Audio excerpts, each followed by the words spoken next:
Allora, rispondiamo rapidissimo al messaggio che era arrivato prima, se la regia ce lo rimette in onda così lo leggiamo rapidamente, che poi volevo appunto chiedere anche al Presidente dell'Ordine dei Geologi invece di dissesto idrogeologico. Che tipo di intervento bisogna fare per tutelare la propria abitazione da eventi sismici? Si possono fare lavori dopo la costruzione della casa oppure non servono? Assolutamente servono, perché il Sisma Bonus, tutta la legislazione anche attuale, è per migliorare le condizioni di resistenza degli edifici che abbiamo. Perché un conto è la normativa per costruire degli edifici nuovi. Edifici nuovi c'è la normativa e tu la devi applicare con gradi di sicurezza i massimi possibili adesso. Per tutti invece, noi che abbiamo un patrimonio edilizio immenso, dobbiamo cercare di migliorare le caratteristiche di resistenza. E allora lì il discorso c'è l'adeguamento e il miglioramento. Basta migliorare, si può migliorare sicuramente sì. Poi in che modo? Ci sono tantissimi modi chiaramente, a seconda anche di quello che si vuole investire, perché chiaramente però ci sono, sì. Si può rifare, perfetto. Assolutamente sì. Sì, per quanto riguarda la professione del geologo, nell'ambito del miglioramento sismico, in linea generale, il nostro compito è capire come il terreno vibra e quindi passare a chi fa le strutture l'informazione: guarda che il terreno qui vibra in questo modo specifico, e poiché vibra in questo modo specifico arrangiati a migliorare con quella vibrazione principale la struttura. Ecco, in modo che da renderla elastica ma anche resistente, quindi a questo punto anche, come diceva lei, il rischio zero non c'è. No, ecco, questo sicuramente, cioè dobbiamo assolutamente toglierci dalla mente, dalla testa che non ci siano rischi, e questo vale per qualsiasi disciplina. Trovatemi una disciplina applicativa che non abbia rischi, medicina, ingegneria. Bisogna fare il possibile per poter ridurlo in percentuale. È una continua rincorsa per ridurre il rischio, ma il rischio nullo non esiste e non esisterà mai. Chiaro. Per quanto riguarda il dissesto idrogeologico di cui si parla spesso, perché siamo un territorio un po' particolare, no? Predisposto, il nostro paese in generale. Sì.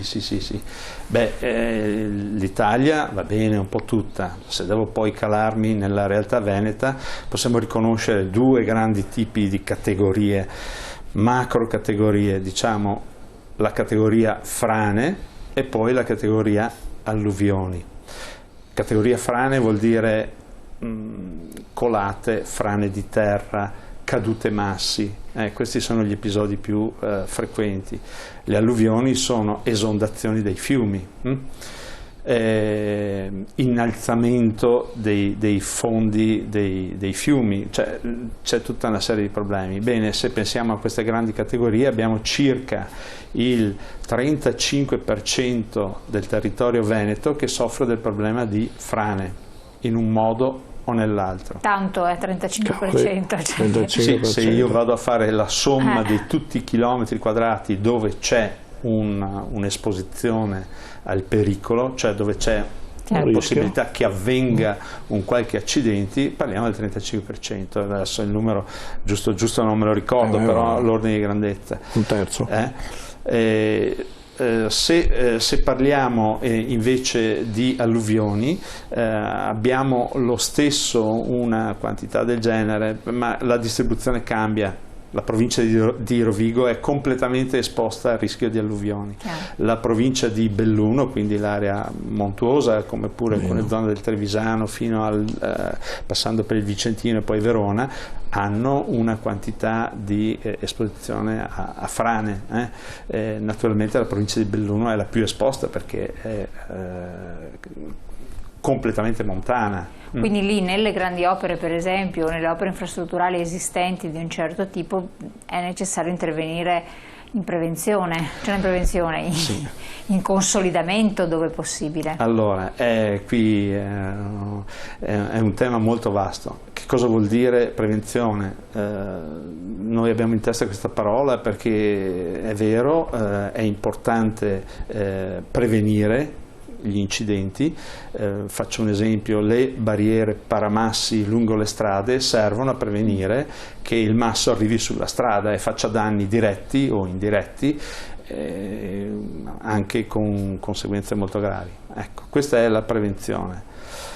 Esiste poi un altro tema, e quindi ciascuno con la sua professionalità contribuisce a risolvere questo tipo di problema che vediamo sul territorio. Poi bisogna fare anche non solo un'azione di prevenzione, ma di manutenzione. Sì. Le opere non sono per l'eternità, le opere durano, l'acciaio e il cemento non sono eterni, hanno una durata. E noi dobbiamo continuamente mantenere il livello prestazionale delle opere. Cosa che non si è fatta per tantissimo tempo. Certo, c'era un altro messaggio che era arrivato, il signor Franco, se non erro, da Padova, che chiedeva, eccolo qui, c'è un sistema in Italia di preallarme sismico come esiste in Giappone? Sì. C'è l'istituto.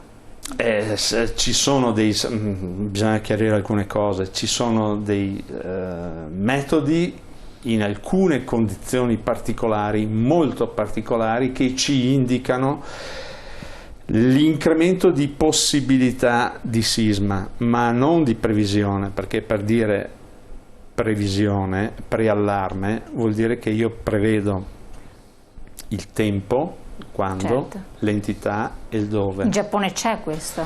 No. Come ce lo immaginiamo noi, no.